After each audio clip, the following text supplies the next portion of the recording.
Neither Sean Morley nor Jack Lewis Evans have ever actually done illegal drugs. That is crime. Neither Sean Morley nor Jack Lewis Evans have done crime. Any conversation about the personal illegal drug-related activities in this podcast are fictional and for illustrative purposes only. Mandos does not recommend crime. Mandatory Redistribution Party. Mandatory Redistribution Party. Mandatory Redistribution Party. Mandatory Redistribution Party.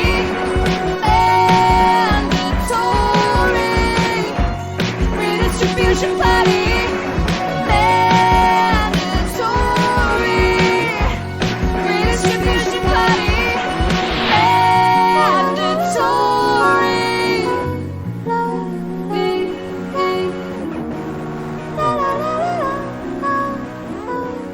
Redistribution Party.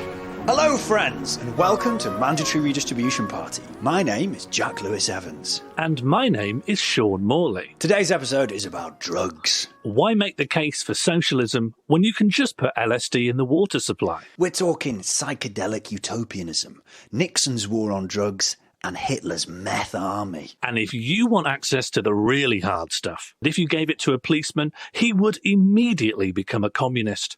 Then why not check out our Patreon on patreon.com/mandatory redistribution party. There you can open your third eye to mind-expanding extra forms of content. For example, what if Sean Morley watched Star Trek, and why don't beans stack? Some truly far-out stuff. We would also love it if you could push our stuff onto new Mando's addicts by sharing this episode on social media, smashing us a 5-star review, and never, ever visiting Mando's Anonymous. We've heard it's a front for the church. Oh, actually, do you want one of these? What's that? A chew it. Oh, mate, I love a chew it. Oh, wow, it's burning me. Yeah, sorry. I lied. About what? About the chew it? Yeah, I lied about the chew it. Sean, I don't feel so good, and you look weird, man. I actually got it from a fortune teller. He called it Zonko candy. Have you tried some? Have you eaten it too? No, I've just heard you talk about it. It sounds horrible. So, Sean. No, you've put me right off it. I might leave mine. Sean, I'm really going under here. How long does this last? I mean, I don't know. It's just got an email address on the back of the packet. It's probably not a good time to bring it up, but can you actually pay me for that? It wasn't a chew. It actually cost quite a lot of money. I thought you were just offering it. What? You've got to be clear about that, mate. Well, you picked it up and ate it before. I thought you'd keep it in your hand and we'd have a chat. And, well, because actually to get to the fortune teller's house, you've got to take 2 trams and a bus, and it was quite hot today. I know, probably some wear and tear on the train. Putting those in, I'd call it just £7. What is your head? What is that? £7. Do you want the other one as well? Again, that's another. That'll go back on. I'll do it for you. If you want the other one, I'll just pop that in your mouth. What would you say are your best and worst drug experiences? Should we start on worst and then go to best? Yeah, definitely. Worst is definitely the more fertile ground. Yeah. I think I've definitely overall had more long-standing, memorable bad drug experiences than I've ever had good drug experiences. Yeah. It's like the very first time I took a drug, like an illegal drug, was just at a house party when I was, early teens. And someone was like, I got some weed. And we went, just the few of us who were brave enough to smoke this weed, went round to the park behind this house party. I 100% don't think it did anything. Might not have just been mixed herbs. Weed. Because I remember when I first started buying drugs, simply just being a young kid was like, here's a packet of mint, Who's giving you mint? My first dealer gave me mint. Mint is very obviously not weed. Well, yeah, it's one of the most obviously not weed. Because I know mint. Yeah, exactly. I've had a mint. Mint chewing, Yeah, I know what mint smells like. And I remember him coming up on a little moped and like shaking it into my hand. I was saying, we live in the middle of the countryside and I've met you next to like the back of a farm. You don't need to shake this into my hand. There's no one here. It's 9 o'clock in the middle of East Narcos. Yorkshire. Yeah. Yeah. There's no Narcos by Peggy Farrow Lane. I once bought drugs on a road called Pandy Lane. It's the best place for it, right? Yeah, you forget about No lanes. one would think there'd be a crime on these really parochial sounding little byways. We smoked it out in the park, and then we'd gone inside, and we're like, "Oh yeah, I'm so high." Teen placebo. It was 100% teen placebo. I would love. You will never be higher on weed than teen placebo. And then the person whose party was like, "My mum's coming home. Mum's coming home. Most of you need to leave. You three, you're stoned, so you got to go." Yeah. And we're like, "Oh right, okay." And so we believed we were like high as a kite. Again, I think we just lit some oregano on fire. Yeah. And we're like, well, none of us can go home because we all said we're staying at each other's houses and we don't want to be found out, we don't want to go to prison. Lie. Yeah, so we just slept. We literally slept on a roundabout in Birmingham Centre. Yeah, nice. And we just woke up on a roundabout because a child was throwing stones at us. So that was my first experience of drugs. My first bit of weed I had was also involved in going on like a weird double date, but in like year 7. You were on a double date in year 7? Yeah, it was very, very strange. I remember having smoked this weed and then just coughed loads and loads. And again, it was probably mint, probably got minted. Thought really high. On mint. And then I remember kissing this girl who I didn't even really want to kiss behind like a curtain. Just like window curtains? Just window curtains, like legs underneath, like the Emperor Claudius was discovered after Caligula was killed.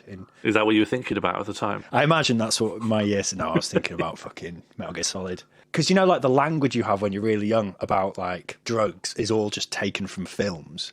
Yes. Yeah. And you don't know which slang for like a marijuana cigarette is laughably out of sync with what people say and which one is just the one you will say to sound normal.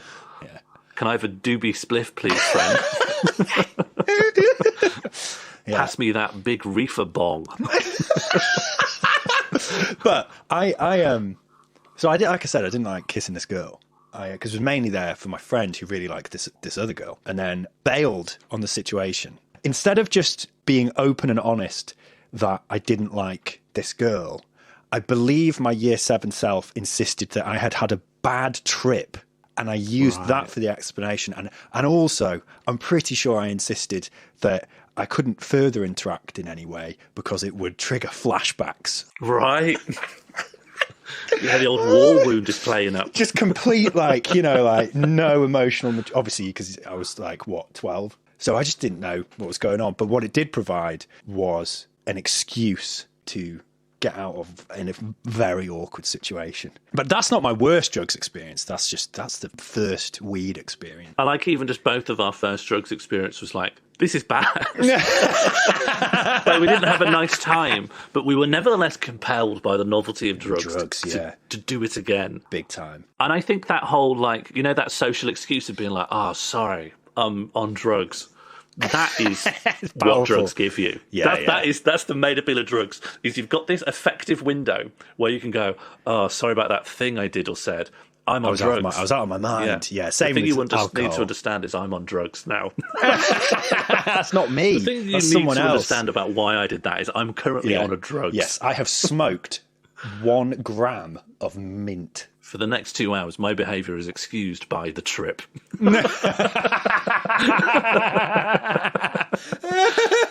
What other drugs do you take, and how far have you dabbled into the drug hole? I have done Joe Rogan's favourite, DMT, and that was pretty DMT treat hardcore. you? Well, there was a lot about it that was fucked in that we were kind of smoking it through like a sort of a crack pipe type thing. I guess it was just a pipe, but it didn't look like a normal. It was a weird pipe. Those really harsh little stubby pipes. Horrible They're pipe. not nice.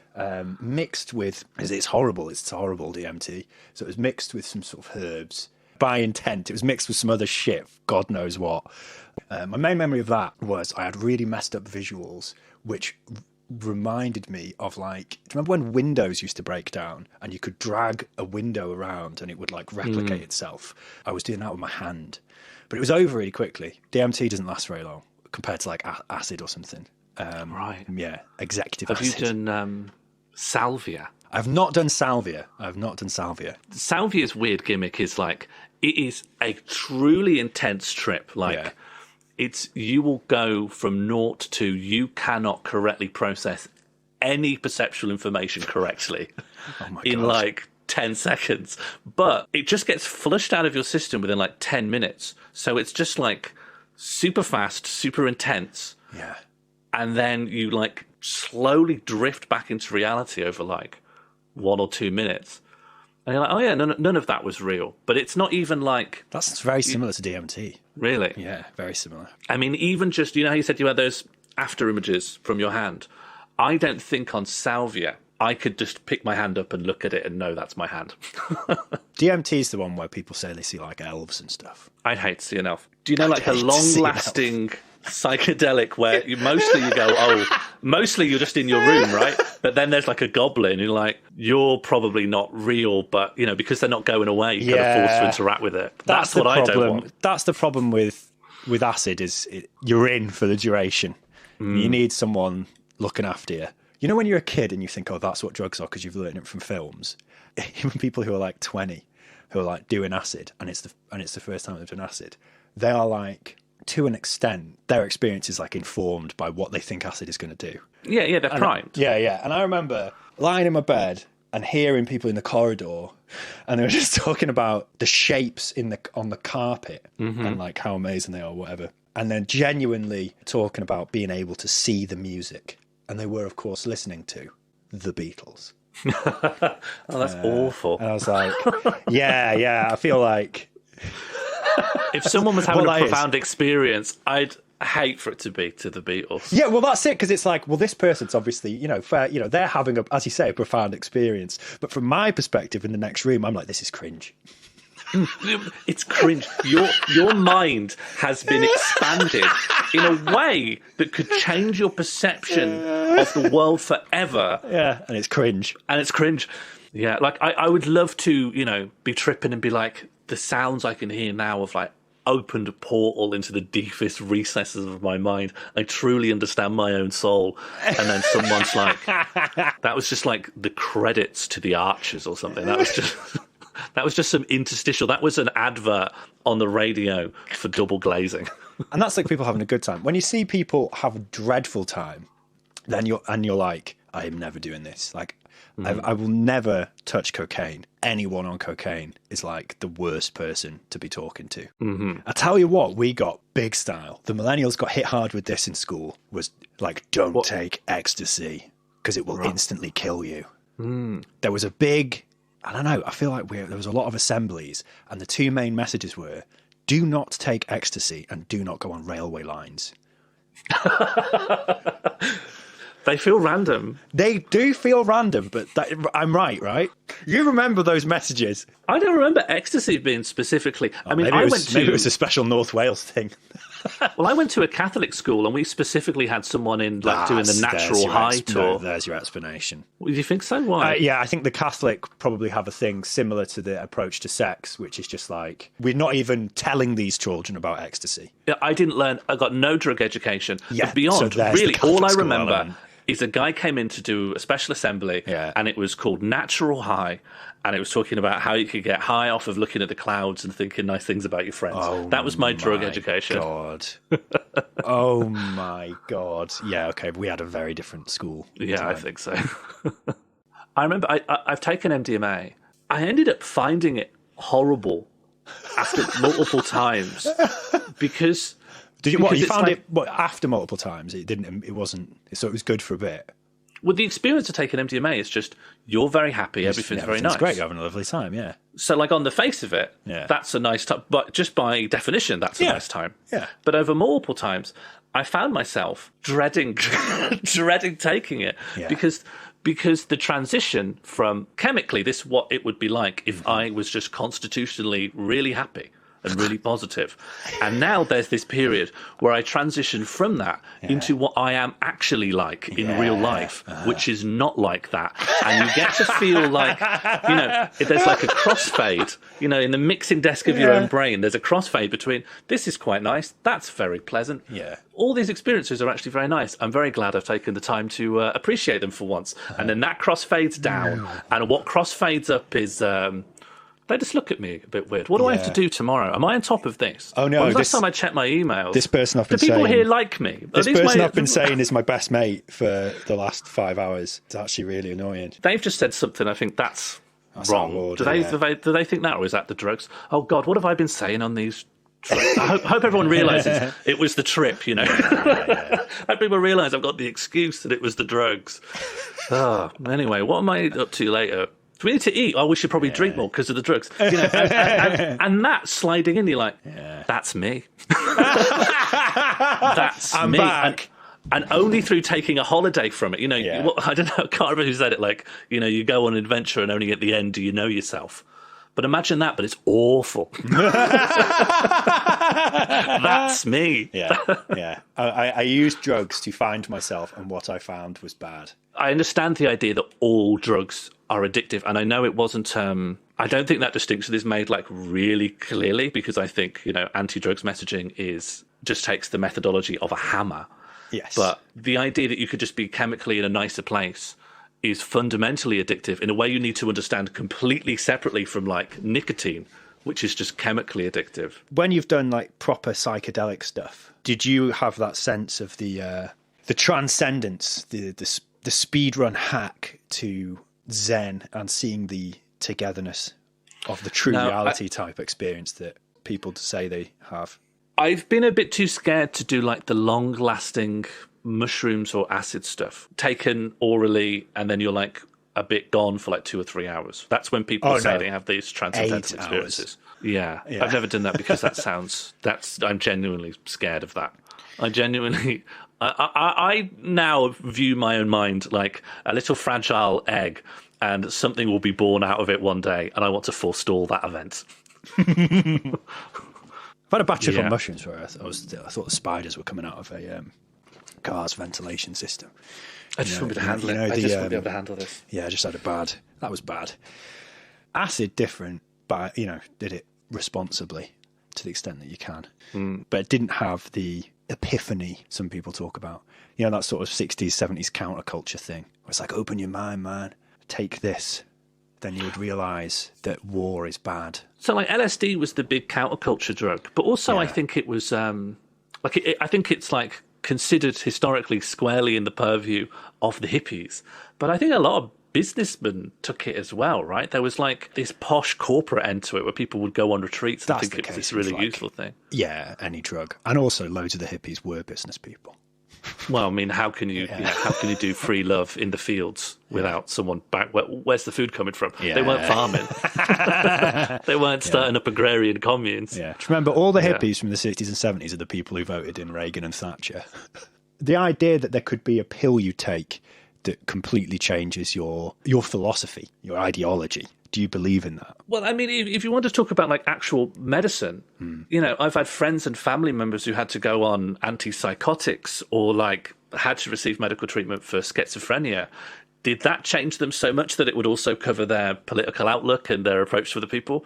100%. But what I'm asking is, if Nixon had acid, would he become anti-war? But I think the hippies thing is premised on, if I'm like a bit stoned or a bit high on certain substances, I will have a greater capacity for empathy. I might be less guarded. All of these walls between me and you, there are all of these walls. And if you're a different race or a different creed or a different gender, I can't understand you because of all the shit that the man heaps down on us. Exactly. But if we broke all that away with like a which big is peace what pipe, hallucinogenic drugs supposedly do, is that you have this epiphany of you have a transcendental epiphany of the connectedness of all being.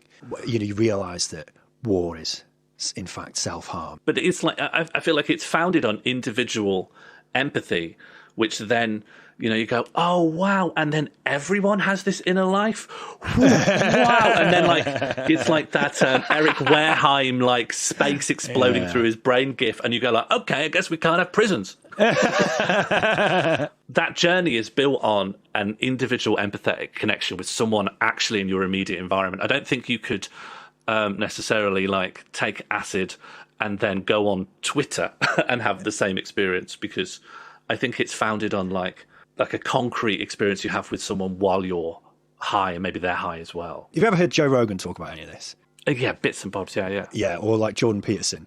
I think it's really interesting because basically this old idea of you can have, and I don't think it necessitates being with some individual that you suddenly have empathy for. I think there was a belief in the 60s and 70s in hippie types that if you have acid, then you will open your mind to the true interconnectedness of like all life and being, not some individual that you're with, but like on a massive level, beyond anything, and then that will change your politics. But the reality of it is that the people who really talk about that stuff now are people like Rogan. Yeah, I guess what I've done is I've heard all of that stuff, and I've tried to formulate the most realistic version of it that I could in my own head. You've tried to fix the insanity, right? I've tried. Do you know, like the opposite of straw manning an argument? Yeah. Sometimes you can Iron Man an argument of being like, none of this makes any sense, but here's the closest thing that I could understand. Oh yeah, your version makes sense, but I'm saying this. Yeah, they believe Yeah. you will actually tap into a grand truth Yeah. that's now available to your brain. Yeah. And it's interesting, but it's like, obviously it's nonsense, isn't it? Because there's loads of business people that have done loads of drugs, and they're still business people. Oh, well, I'm sure a handful probably went and now live in a commune. Living off the interest of their... It's in a blind trust. Yeah. Yeah. Everything's connected, man, because I've actually got a very small stocks and share in every business in the FTSE 500. Yeah. All my companies are publicly traded now, so I'm just a part of the universe. Yeah. And I love that thing of like in the 60s of like the idea of the discovery of this stuff, when obviously it goes back a long, long time, and obviously we can get into ideas of kind of cultural appropriation and things like that. And then the way certain drugs are seen that are consumed by white middle class people versus other people. Say the difference between, well, it's not hallucinogenic, but the difference between like crack cocaine and cocaine and how that's policed and stuff in the United States especially. But I love bonkers stuff from history, like berserkers, like Viking berserkers. Cahoolan. At one point people thought they were on mushrooms, but they weren't on mushrooms, because mushrooms doesn't make you go and kill people. They were high on bear pelts. They got too many bear pelts. They're just covered in bear pelts. As soon as you put a bear pelt on, you start going fucking, your psychotic fury is unleashed. But yeah, I think they were on something else. It was a painkiller, and also it induced rage. Oh, I never heard this like chemical explanation for the berserkers. So you think they were like coked up? Well, they're on something. I think it's called henbane, but basically they were they'd have a bit of that and then go mental, which is very similar to the Nazis' whole put everyone on meth approach. So there's a book by Norman Ohler. He was going to write a book about, because he found out about this use of meth by the Nazis, where they were like prescribing it for everything. They're prescribing it, GPs are prescribing it to pregnant women. He was going to write a novel about it, but ended up writing like basically a history book, because during the research he found so much mad stuff about it. Like there's documents, like reports to Churchill or whatever, talking about soldiers marching for like 20 hours. And they're like, well, how did they do that? They were on meth. Everyone was on meth, right? Because it was like an over-the-counter. You get it at Boots. Yeah. Do you want some meth? It wasn't just you could have it. The doctors were prescribing it. They wanted people on it, right? It was the whole like, let's go, let's revolutionise. Yeah. Do you know what I mean? It was part of this big like wake up Germany Nazification, industrialisation thing. Everyone was just methed up for like half a decade. You know what they gave the whole army crystal meth.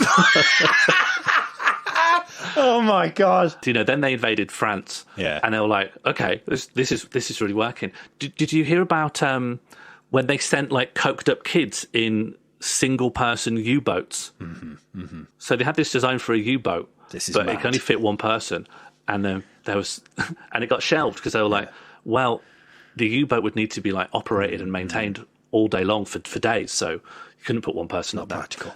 But then when they when they thought they might be losing the war, they're like, okay, we're just going to put a kid in the U-boat and give them so much cocaine they're going to stay away for a week, and just tell them to go and swim up the Thames estuary in it and blow stuff up. And they just went mad. They just had psychotic episodes and just got completely lost, and just sounds horrible. It's just horrific. Yeah, some of them at the bottom of the sea. Yeah. That's dark, innit? Thinking we found some of them up in the North Pole. Yeah. Fucked Just up. lost. Absolutely fucked up. Yeah. Nazis. Bad guys. IMO. Do you know that was Sigmund Freud was well into cocaine. Makes sense. He wrote a book. It's literally just about how amazing cocaine is. His big argument for it was that it was like a cure for being addicted to heroin.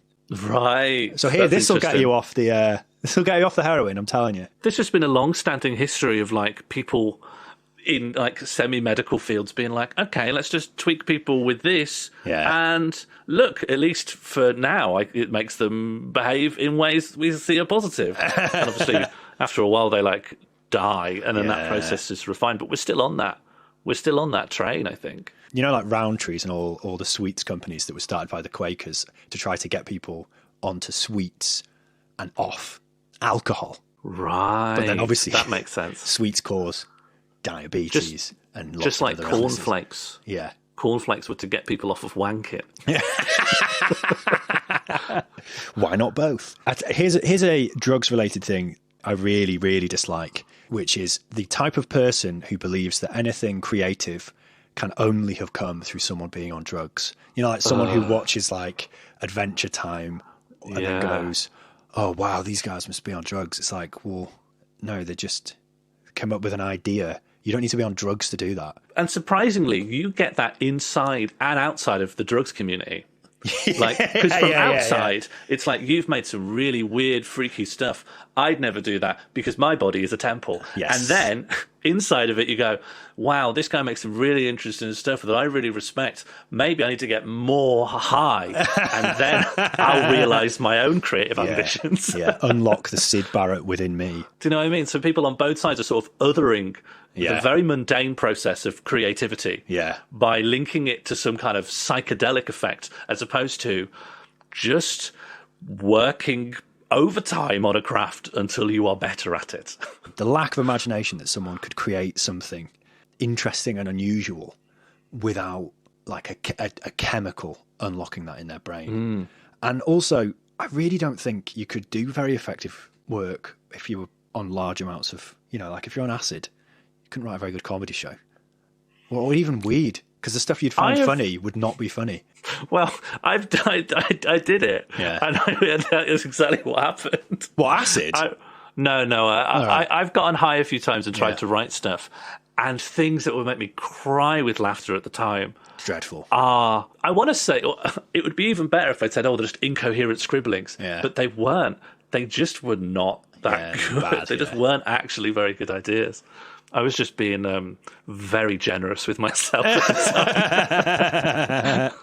But also, and related to that, so the idea that like a certain creativity can only be unlocked with drugs. I really don't like the idea that compassion. It's to have compassion for other human beings. It's necessary to have, you know, unlock this in your brain using chemicals. But the other one is related to the whole Nazis thing. Is that I think we run a risk of misunderstanding the Nazis and the nature of the sort of horrific shit they did if we reduce it to, they were all on drugs. Because if you take a problem that is due to someone's behaviour or the immorality of their behaviour, and then you want to say that can be solved with chemicals, well, then you're turning something that's like about a social problem, a problem of morality, a problem of outlook, a problem of ideology, and you're saying, actually, that's rooted somewhere in the brain, and that could be solved by altering their brain chemistry.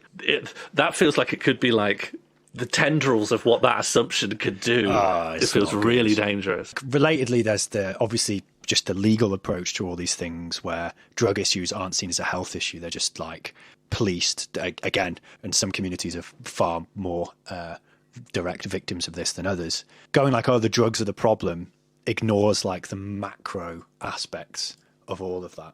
Completely blanks out all wider context for why things are happening in just an extremely reactionary way. And I think they're kind of related. The criminalize the drugs logic to the drugs have these like special powers that can unlock either absolute creativity, empathy, or evil. Yeah, I mean, just everyone taking caffeine in the morning and on the weekend taking lots of alcohol. There are these drugs which are like built into the structure of the week. Yeah. Stimulants on a weekday, depressants on the weekend. See what I mean? And like, I'm now medicated for ADHD, so I'm taking an amphetamine every day, legally.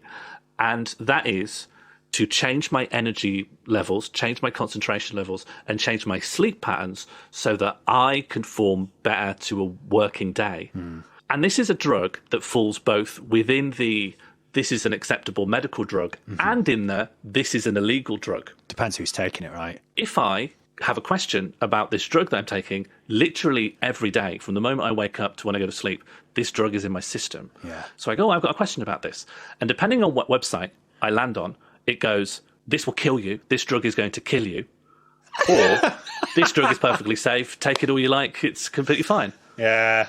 Do you know, it goes, because this is a stimulant. It's a stimulant medication. So if I land on Talk to Frank, it goes, well, stimulant medications make your heart beat faster. That's decreasing your lifespan. That's destroying your heart. And then the NHS website goes, yeah, you can take this for as long as you like. We prescribe this to children. We prescribe this to the elderly. And I go, well, someone's lying. Someone here is lying. Because you might give this to me because I've got a different, dopamine absorption in my brain. I haven't got a different kind of heart, you know. I've got the same kind of heart as anyone else. The way we treat certain drugs, I mean, obviously that's a point that's been made over and over again with the baseline point. Yeah, Gordon Brown chucking out Professor Nutt because he said horse riding was more dangerous than a lot of Class A's. It was like, let's get an objective person in. They go, well, this is all pointless, and then he just sacks him. Yeah, it's just this is how government advice works. It goes, okay, you have legitimacy as an advisor to the government because you're third party. Okay, I'm a third party. You don't have any power over me, so here's my honest opinion. Recommendation. Yeah. No, that's not the conclusion we want. See you later. Yeah, get out of here. Can I tell you about this research they're doing at Imperial College London? They're doing this big research project to see if psychedelics could resolve the Israel-Palestine conflict. Oh, for fuck's sake. What, giving them to who? I think they're just getting Israelis and Palestinians and just getting them really high. They're giving them ayahuasca. Jesus. And then seeing if they get along. And then presumably going, well, what's the problem then? What? Is it working? The press release talks about trying to get people not to see themselves as group identities. But I just don't know. I just don't know what that means. If I'm a Palestinian, I don't see myself as part of a group identity. Who are these people? Are they like politicians? I don't think it's actual politicians who have any say over what actually happens politically in the region. No. So it's just like a random Palestinian person and a random Israeli person.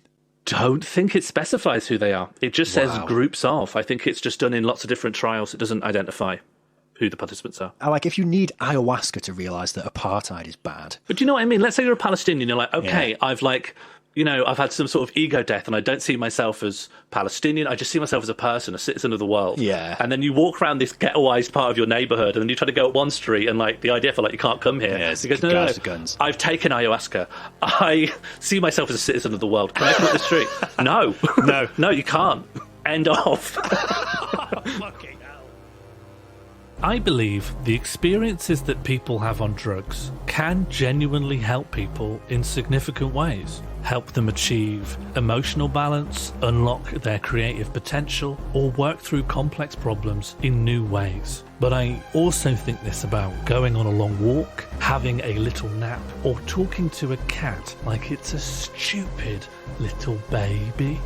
In 2019, the journalist Michael Pollan gave a keynote address at the Esalen Institute and said that his research into the effects of psychedelics had suggested to him that these chemicals have the power to resolve the environmental crisis, to end war and bring peace. If only, he said, we could get Trump to trip.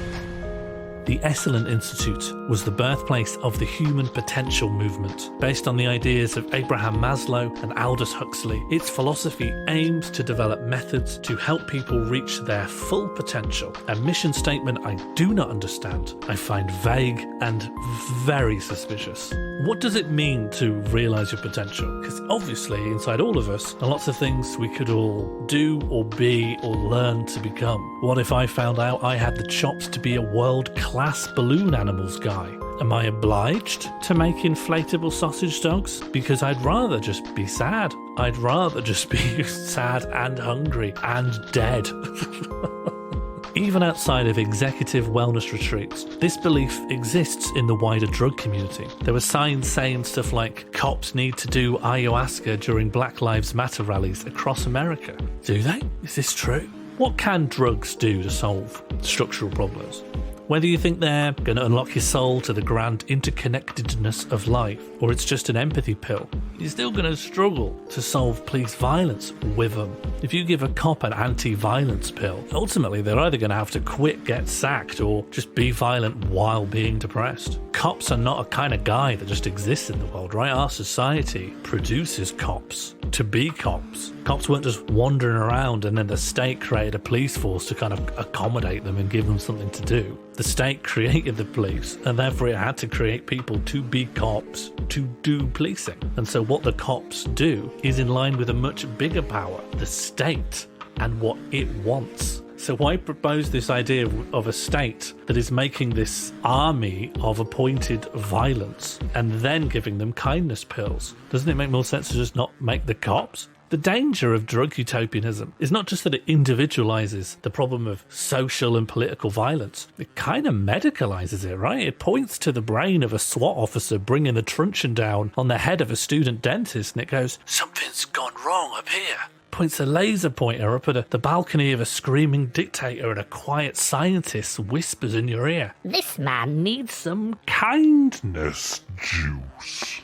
But hatred and violence and extremism, these are not random individual mutations. They are an extension of the ideology of imperialism. And that ideology is very widespread. That ideology seeps like warm treacle from every newspaper in the country. And keeping all that in place while adding LSD to the water supply would only be considered a solution if the Prime Minister was the old woman who swallowed a fly and she was on LSD. The association between psychedelics and pacifistic flower children feels circumstantial. Why wouldn't the chemically induced hallucinations of a racist summon up racist hallucinations cast as divine revelations from the cosmos? Multiple neo-Nazi groups have been discovered taking or manufacturing psychedelics. 8chan, the website that radicalized the Christchurch shooter, was conceived of while on mushrooms. While the results of this is not some realistic looming threat from psychedelic Nazis, instead, it creates the insidious and mundane reality we are already familiar with. The Joe Rogan Show is not only the most popular podcast in the world, it has an audience that dwarfs legacy TV news. And at any time of day, you can listen to him interviewing a white supremacist while holding a fat doobie in his offhand and talking about the benefits of DMT. This is why drug utopianism fails. Its most intellectual advocates, like the human potential movement, have nothing to say about society beyond drug advocacy. Anyone truly interested in human potential and people achieving what they're capable of should advocate for workers' rights or emancipation for wage labour or just feeding the hungry, helping the homeless. These things are obstacles to people getting stuff done. Instead, focus is on helping a bunch of rich wellness gurus crank their happiness gauge to 110% thanks to ayahuasca. And ayahuasca itself is a plant sacred to the indigenous people of Peru. But drugs tourism has brought such severe over-farming that in many regions it has already stopped growing wild, causing supply issues for the people in Peru, removed access to indigenous people who have been using the herb for 1,000 years, and transferred cultivation to the commercial farmers who are bulldozing the Amazon rainforest.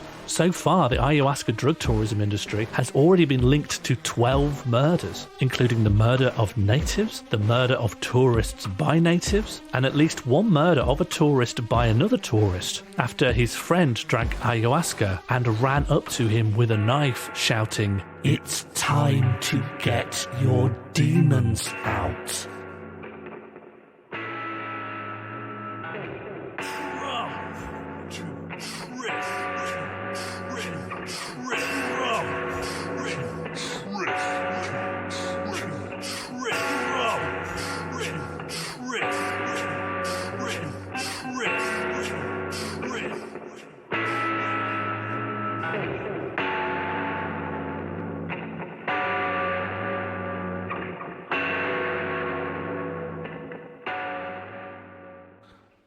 I haven't actually got anything against balloon animal guys. I just threw it in as a joke. Maybe it could be nice to make a little dog. Right, Sean, so say you were leader of an ostensibly democratic country. Okay, sounds great. People going around calling you like leader of the free world and stuff.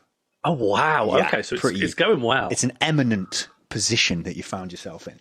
But you got a little problem, right? In terms of a couple of groups that you really don't like. You don't like them. Irritating people. Irritating. Yeah, nuisances. A real spike in your shoe. Yeah, dickheads, are they? Let's come out and say it. And they're saying things like, this war that this Sean Morley guy's doing. Oh, I'm doing a war? You're doing a war, but remember, you're leader of the free world, so the only reason you could possibly be doing a war is to help. You know, like you are deforesting things from the sky and doing like scorched earth, even in some countries next to the one that you're sort of at war with. But you'd be doing that for good reasons, yeah? Yeah, like whatever I'm doing is obviously really bad. It's war, right? War. So it's really bad. Yeah. But if it accomplishes an even greater good, then in a purely abacus-brained way, you got to let me off. Yeah, exactly, right? Yeah. I'd never normally shoot a tiger, but if it was going for the orphanage, bam, bam, bam, bam, you know? Take them out. You can't just shoot tigers willy-nilly. That's evil. Exactly, and you're not evil. You're the leader of the free world, democratically elected. Yeah, and I never called myself that. No.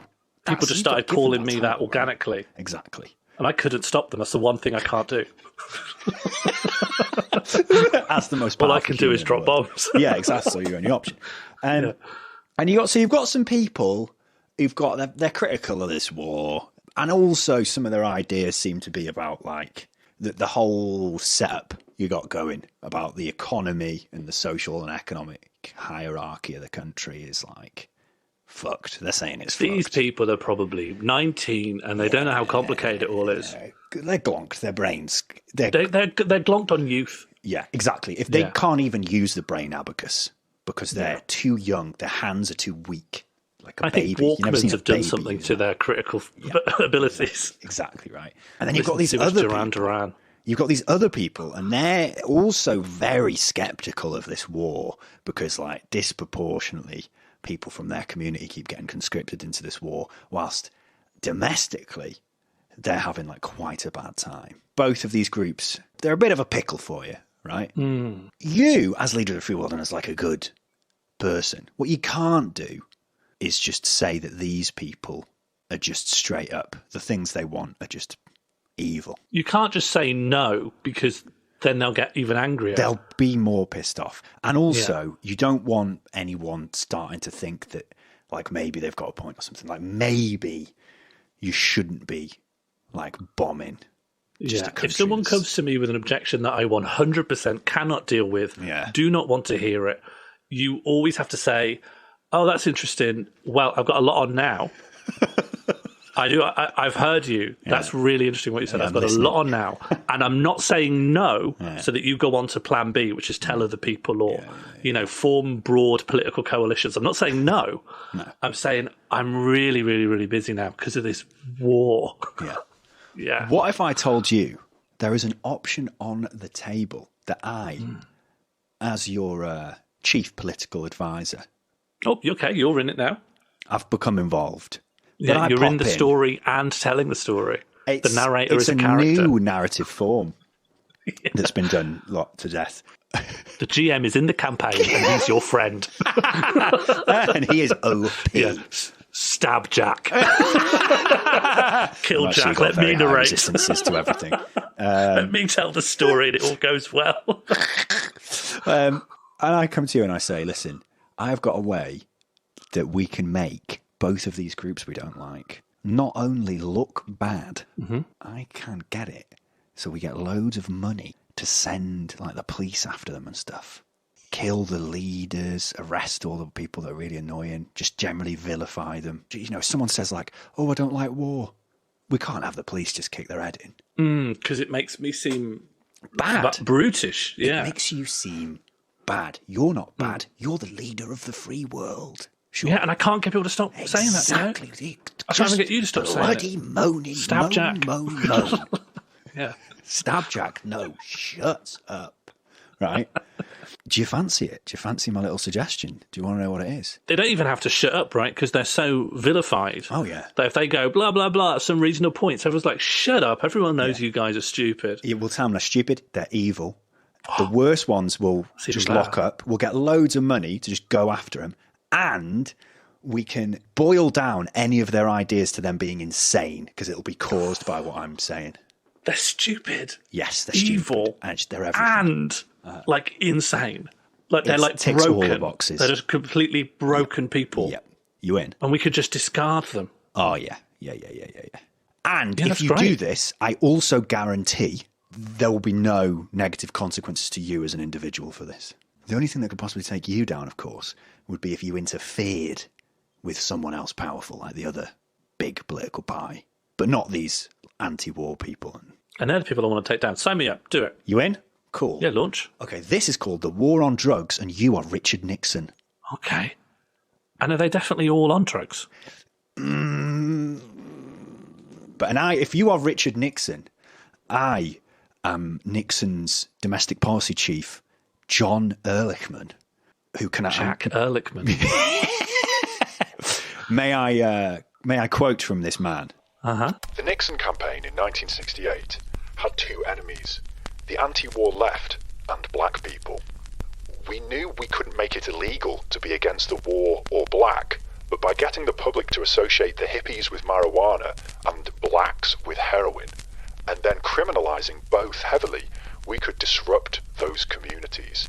We could arrest their leaders, raid their homes, break up their meetings and vilify them night after night on the evening news. Did we know we were lying about the drugs? Of course we did. That is President Nixon's policy chief, John Ehrlichman, talking to Harper's journalist Dan Baum. Why did he say this to a journalist? What Nixon went down for was Watergate, wasn't it? Mm-hmm. So Nixon did a lot of bad shit, for example, as well as this war on drugs, the Southern strategy, pioneering of modern dog whistle racism. Nixon, I think people know this, fucking Cambodia, Laos, as well as all the shit in Vietnam. But what happened, what took Nixon down was Watergate, not the bullshit war on drugs, not COINTELPRO, which was a kind of federal infiltration of leftist, feminist, black power groups. The war on drugs is like another tendril of that same entity. But what took Nixon down was the Watergate scandal. But he got off with a lot of stuff, didn't he? Nixon doesn't go to jail. But loads of other people involved, they did go to prison, including John Ehrlichman, who's the guy I've just said. So his loyalty to Nixon is dubious. Do you see why he might admit this I now? see, because Nixon let him swing for it, even though he, held up his end of the bargain by coming up with this evil campaign. Nixon just let him take the fall. I get it. Yeah. And then I guess as well with the Democrats, it's much better for your political opponent to set up all these things. And then you can just be like, that's just his legacy that you never do anything about, but you never commit the original sin. You just continue it going. And you say, oh, well, we've got to get the votes, etc., etc. We've got to now because it's how it is. Yeah. And then you've got the extension of that, which is the pretty widespread idea in black communities in America, which is a result of things like COINTELPRO and the nonsense of the war on drugs and the sort of brutal policing of black communities with an agenda that has only tenuous links to actually drugs as a problem, which is that the CIA, the federal as an arm of the federal government, was the source of the crack cocaine problem in black communities. Tell me more about this. So it isn't like the CIA guys with sunglasses selling crack on like a street corner, The Wire style. Mm-hmm. The closest thing you've got to an actual case study of this happening is, the Iran-Contra affair? Mm-hmm. In a nutshell, a socialist government takes power in Nicaragua, which was previously basically a kind of authoritarian regime, US puppet regime, enabling American corporations to just plunder their natural resources, etc., etc. Then you get the Sandinistas in, and, despite their problems, they do things that socialist governments tend to do, like massively improve literacy rates, welfare programs. So the CIA were bankrolling right-wing paramilitaries called the Contras. Eventually, the Democrats in Congress said you can't bankroll the Contras anymore for whatever reason. Not to absolve the Democrats of all the insane stuff they did under the guise of anti-communism, but they did try to stop that. They still continue to fund the Contras, but instead of directly with government money, they did it with various other means. And one of those means was the CIA turned a blind eye to / facilitated the Contras bringing coke into the USA. Right, and it's a way of paying them by not arresting them for a very profitable crime. This was revealed by some journalists in the 80s, and the response of the other journalists in classic, we know how journalists behave, is what they did was they vilified the journalists who revealed that this was happening. The CIA went into full denial mode. The journalists' careers were completely ended.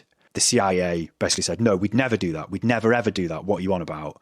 And then in the last 5 or 6 years, they basically said, yeah, we were doing that, yeah.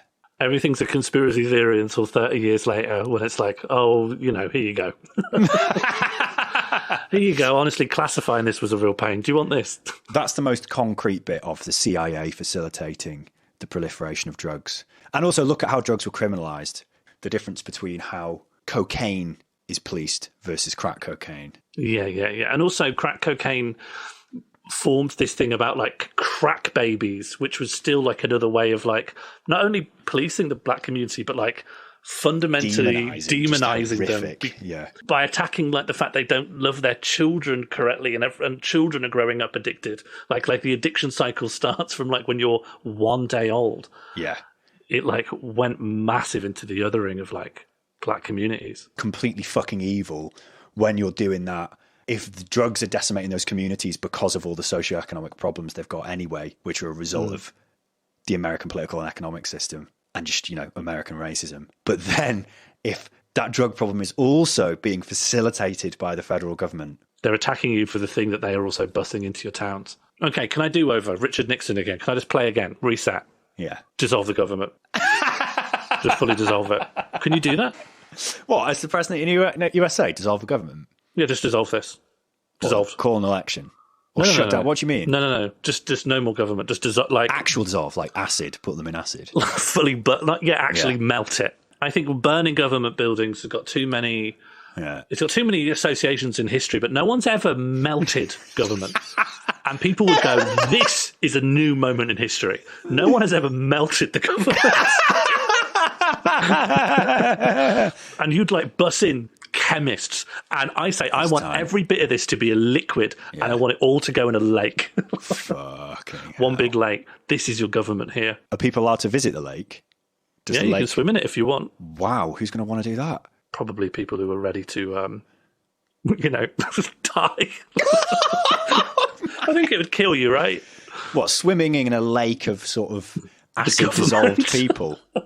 No. The people is this don't have to die. Is this like the CIA everything? Die.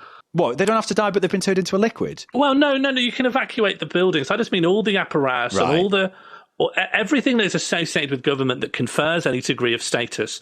Yeah. All the staff just become people standing next to a lake.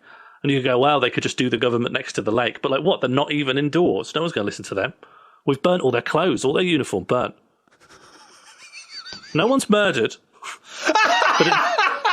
No one's murdered, but they're going to say, well, okay, you only burnt the buildings and my clothes, but actually what was elected was me. Yeah. And you go, well, good luck walking up to someone and go, I'm your elected official, nude and scared. I'm the director of the CIA, says the naked man. Do you know, man, a naked man walks in and tries to do all this, like, like the tone of someone who goes, I'm an official, I'm in charge. Yeah. But they're nude, so it doesn't work. And in fact, it makes them seem more bizarre, right? Yeah, and they won't have their ID.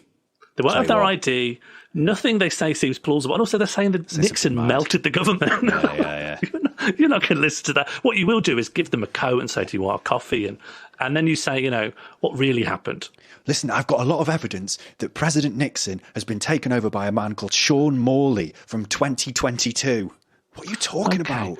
Do you want a cup of hot cocoa? Do you want a cup of hot cocoa? You can live with us. We'll call you Brian. And you're in our family. Sure, I hope someone comes and fixes these potholes, but what can you do? At least we've got each other.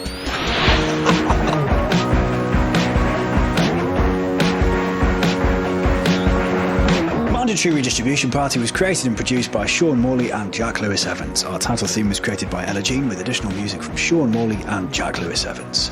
Thank you so much for listening. If you would like to further support our work, you can do so by sharing this episode on social media or joining our Patreon at patreon.com/mandatory redistribution party, where we have additional content.